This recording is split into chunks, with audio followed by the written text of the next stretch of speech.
Ayan. Opisyal lang inendorso ni Vice President Sara Duterte ang senatorial slate ng kanyang ama na si dating Pangulong Rodrigo Duterte. Ayan. Si Jason Rubrico magpapalita.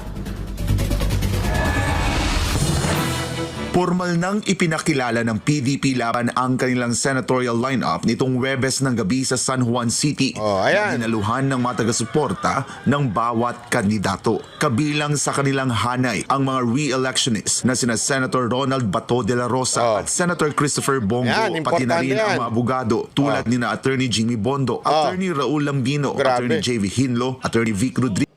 Isipin mo, ilan yung abogado?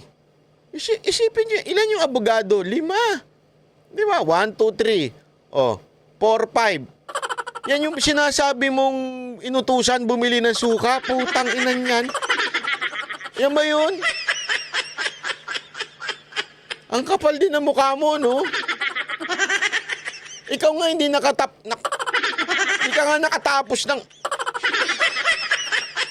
Hindi, sige, sabihin mo na. Ikaw kasi kiniklaim mo nakatapos ka eh. Questionabling eskwelahan mo. Gayon pa man, hindi ka abogado, ikaw magke-question. Ito, ng mga napag-utusan ng suka. Hindi ka nga abogado. Ito mga to, puro abogado. Sino yung naunang dalawa? PNP chief.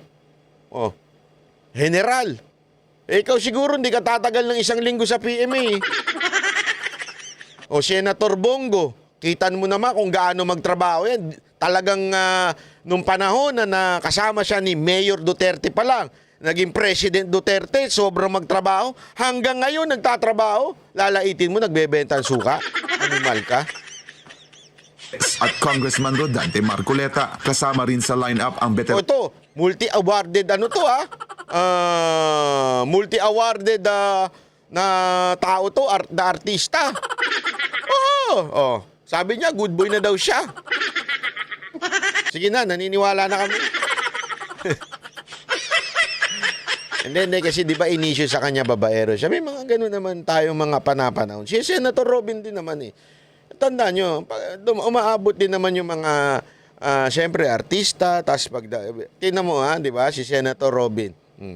Nilait-lait din yan. Pero ngayon, daming pinaglalaban yan. Ang dami hong mga batas na ipinapasayan. Tuloy.